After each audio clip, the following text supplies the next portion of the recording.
అంతకు మించిన నగరాన్ని నేను నిర్మిస్తానని చంద్రబాబు నాయుడు గారు చెబుతున్నారు. హైదరాబాద్లో ఈ రకంగా ఏపీఐఎస్ ద్వారా భూములు సేకరించలేదు. ఒక్క హైటెక్ సిటీ బిల్డింగ్ దాన్ని టవర్ ఒక్కటి మాత్రమే గవర్నమెంట్ కట్టి దాన్ని ఐటీ కంపెనీలు కేటాయిస్తే దాని చుట్టూ ఎవరికోళ్ళు ప్రైవేట్ వాళ్ళు వచ్చి డెవలప్ చేసుకున్నారు. ఇప్పుడు మణికొండ దాకా దాటి మొత్తం వెళ్ళిపోతూ ఉంది అటువైపు అంతా కూడా. అవకాశం ఉన్న చోట డెవలప్ చేసుకునే బాధ్యత. ఇప్పుడు 70% పెట్టుబడులు అమరావతిలోనే పెట్టిస్తానంటే ఇది కేంద్రీకరణ. మరొకసారి రాష్ట్ర అసమానతలకు గురయ్యి విభజనవాదానికి దారితీసేటువంటి ప్రమాదం ఉంది. అభివృద్ధి వికేంద్రీకరించాలి. రాయలసీమ, ఉత్తరాంధ్ర, ప్రకాశం, పల్నాడు ఇలాంటి జిల్లాల అన్నింటిలో కూడా అభివృద్ధిని వికేంద్రీకరించి పెట్టుబడులను పెడితే ప్రజలకు ఉపాధి వస్తుంది. ఈ మన మైగ్రేషను ఆగిపోతుంది. స్థానికంగా ప్రజల ఆదాయాలు పెరుగుతాయి. కాబట్టి 70% ఒకసారి పెట్టి అక్కడి నుంచే మొత్తం ప్రభుత్వానికి ఆదాయం రావాలంటే ప్రభుత్వ ఆదాయం ప్రజల ఆదాయం ఏది ముఖ్యం? రాజధానిలో 70% పెట్టి మిగతా ప్రాంతంలో 70% మంది ప్రజలు నిరాశ్రయం చేస్తారు ఆదాయం లేకుండా. ప్రజల ఆదాయం ఎలా పెంచాలో ఆలోచించండి. ప్రభుత్వ ఆదాయం ఎలా పెంచాలో కాదు ఆలోచించాల్సింది. ప్రభుత్వం అప్పుల్లో ఉందనంటే ప్రజలు అంతకన్నా ఎక్కువ అప్పుల్లో ఉన్నారు, ఆత్మహత్యలు చేసుకుంటున్నారు. అందుకని అభివృద్ధిని వికేంద్రీకరించాలి. ఎవరైనా కార్పొరేట్ కంపెనీలు, విద్యా సంస్థలు ఎవరంటే వాళ్ళు వచ్చి అక్కడ కొనుక్కొని కొనుక్కుంటారు, ఎక్స్టెండ్ చేసుకుంటారు. ఎక్కడ అవకాశాలు అంటే అక్కడికి వస్తారు. కానీ ప్రభుత్వంలో వేల లక్షల ఎకరాలు అవసరం లేదు. రాజధానికి యాక్చువల్గా 5-6 వేల ఎకరాలు సరిపోద్ది. ఇప్పటికే 33,000 ఎకరాలు సేకరించారు. ఆ 33,000 ఎకరాలను డెవలప్ చేయండి. రైతులందరూ ఈరోజు నిరాశలో ఉన్నారు. వాళ్ళ ఆశల్ని సమాధి చేయకుండా వాళ్ళకి ఇచ్చిన వాగ్దానం నెరవేర్చండి. ముందు తీసుకున్న భూములు అభివృద్ధి చేసి దాన్ని చూపెట్టకుండా, వాళ్ళకి కాన్ఫిడెన్స్ ఇవ్వకుండా మేము ఇంకా తీసుకుంటాం అంటే రియల్ ఎస్టేట్ అవుతుంది తప్ప వ్యాపారం. ఇది రియల్ ఎస్టేట్ వ్యాపారం అవుద్ది. ఇప్పుడు కృష్ణానది మీద 4-5 బ్రిడ్జిలు ఎవరి కోసం కడతారు? 4-5 వంతెనలు అంటే అది ఏ వంతెనకు ఎదురుగా ఆ వంతెన రియల్ ఎస్టేట్ పెంచుకోవడానికి. ఇదే ప్రజల కోరిక. రియల్ ఎస్టేట్ అభివృద్ధి నిజమైన అభివృద్ధి కాదు, గాలిబోడక అభివృద్ధి. నిజమైన అభివృద్ధి అంటే పరిశ్రమలు పెడితే ఉపాధి పెరిగితే, వ్యవసాయం అభివృద్ధి అయితే అభివృద్ధి అవుతుంది. మానవ అభివృద్ధి జరగాలి. ఈరోజు అంతర్జాతీయ ఐక్యరాజ్య సమితి సైతం SDGs అని మార్చేసింది. సస్టైనబుల్ డెవలప్మెంట్ గోల్స్ అనేది మార్చేసింది. టిట్కో ఇళ్ళు కట్టించింది. అవి ఇప్పటికీ పూర్తి కాలేదు. బ్యాంకు వాళ్ళు నోటీసులు ఇస్తున్నారు, జప్తు నోటీసులు, వడ్డీలు కట్టాల్సి వస్తుంది. వాళ్ళకి ఇల్లు రానందువల్ల వాళ్ళు అద్దెలు కూడా చెల్లించుకోవాల్సి వస్తున్నది. ఇప్పుడు అవి కేటాయించినందువల్ల గత 5 సంవత్సరాలు కానీ ఇప్పుడు సంవత్సరం అయిపోయింది ఇప్పటికి కానీ అక్కడ మొక్కలు మొలిచి అన్నీ పగిలిపోయి, పైపులు పగిలిపోయి, గ్లాస్ అద్దాలు పగిలిపోయి ఆయుష్యే సగానికి సగం పడిపోయింది. బ్యాంకు వాళ్ళకి మాత్రం రుణం కట్టాలి, వడ్డీలు కట్టాలి, బయట అద్దెలు చెల్లించాలి.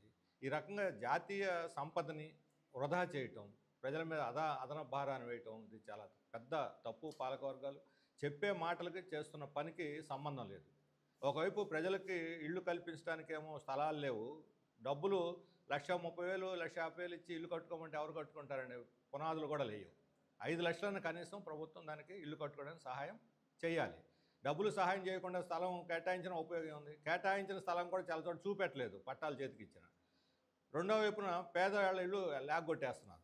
ఇప్పుడు పశ్చిమ గోదావరి జిల్లా ఉండి చాలా పెద్ద సమస్యగా ఈరోజు మన ముందుకు వచ్చింది.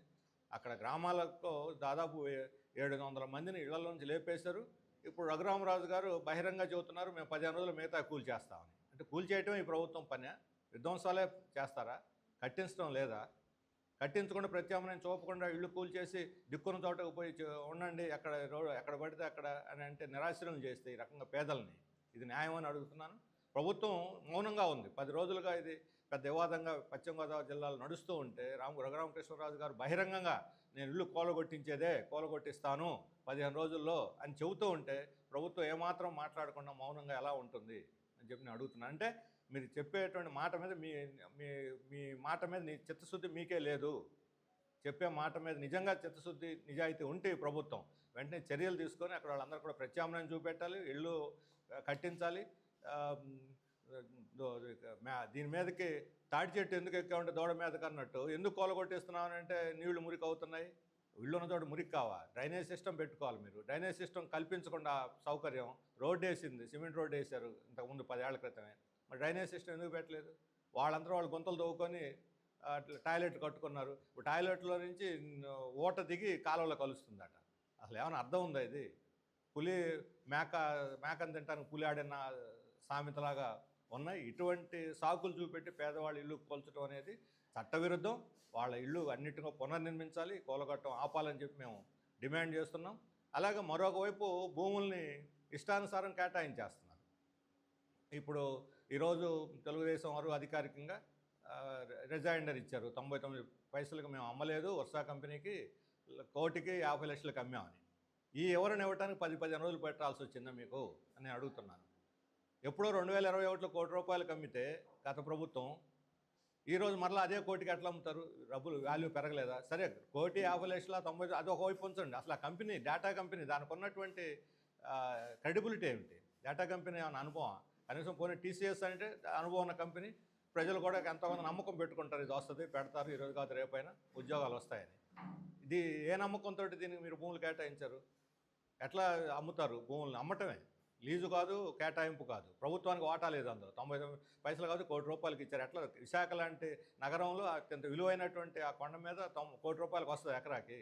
పోనీ మేము చౌకగా ఇచ్చాము కంపెనీ పెట్టడానికంటే, పెట్టి కంపెనీ ఉపాధి కల్పిస్తుందా? రేపు 3 నెలల తర్వాత మూసేస్తే ఎవరు బాధ్యులు? ఇప్పుడు అక్కడే ఐటీ కంపెనీలు విశాఖలోనే 2/3 ఐటీ కోసం కట్టినటువంటి బిల్డింగ్లో 2/3 ఖాళీగా ఉంది. ఎందుకు ఇన్నేళ్ళు 10 ఏళ్ళు అయినా ఎందుకు కంపెనీలు రాలేదు అక్కడికి? ఎందుకు పెట్టలేదు? గత ప్రభుత్వం వైఫల్యం చెందింది, మీ ప్రభుత్వం పెట్టించవచ్చుగా. మరి కొత్తగా భూములకు ఇవ్వాల్సిన అవసరం ఉంది? అదానికి గత ప్రభుత్వం 130 ఎకరాలు కేటాయించిన డేటా సెంటర్ కోసం ఇంతవరకు అక్కడ ప్రారంభోత్సవం కూడా జరగలేదు, అని పునాదులు కూడా వేయలేదు. అసలు కార్యక్రమం అసలు ఏమీ లేదు. 4 ఏళ్ళు పాటు ఎందుకు ఉంది? ఆ భూములను వెనక్కి తీసుకోండి. అదానికి కేటాయించిన 130 ఎకరాలు వెనక్కి తీసుకోండి. వెంటనే వాళ్ళు కట్టాలి. కట్టకపోతే వేరే వాళ్ళకి కేటాయించండి, లేదా ఇతర అభివృద్ధి కార్యక్రమాలకు ఉపయోగించండి. రైతుల భూములు బలవంతంగా లాక్కొని ఇప్పటికే వేలాది ఎకరాలు ఖాళీగా ఉంటే మళ్ళీ కొత్తగా భూములు సేకరిస్తాం, అభివృద్ధి చేస్తామంటే ప్రజలు నమ్మరు. ఉన్న భూముల్లో ముందు అభివృద్ధి చేయండి, అక్కడ పరిశ్రమలు పెట్టించండి, లేదా వెనక్కి తీసుకొని పేదలకు పంచండి. పేదలకు ఇవ్వడానికి భూములు లేవు, పెట్టుబడిదారులకు మాత్రం భూములు ఇస్తారు, వాళ్ళకి పెట్టరు. కంపెనీలు ఉద్యోగాలు ఎవరు, బ్యాంకుల్లో తాకట్టు పెడతారు, లోన్లు తీసుకుంటారు, ఎగ్గొడతారు, దేశాన్ని ముంచేస్తారు. ఇదే ఈరోజు అభివృద్ధి అంటే. ఈ పాలసీ రాష్ట్రానికి నష్టం. దీని తక్షణం పేదవాళ్ళకు భూములు ఎక్కడైతే ఇవ్వాలో వాళ్ళందరికీ ఫస్ట్ ప్రయారిటీలో వాళ్ళకి ఇళ్ళు కేటాయిస్తూ వాళ్ళకి ఇళ్ల పట్టాలు ఇవ్వడానికి ఫస్ట్ ప్రయారిటీ ఇవ్వండి. పారిశ్రామికవేత్తలను ప్రోత్సహించండి. కానీ ఉల్ఫా కంపెనీలు అంటే అడ్రస్ లేని వాళ్ళు, ఊరి పేరు లేని వాళ్ళు, ఉద్యోగాలు ఇవ్వని వాళ్ళు, కన్స్ట్రక్షన్ చేయకుండా ఖాళీగా భూములు పెట్టి మోసం చేసే కంపెనీలకు ఇవ్వద్దు. మీరు దాని మీద నియంత్రణ ఉండాలి. ఇప్పటికే పెట్టకుండా తీసుకున్న 1,00,000 ఎకరాలు, వాటి మీద పూర్తి స్థాయిలో ప్రభుత్వం ఏపీఐసి ద్వారా సేకరించిన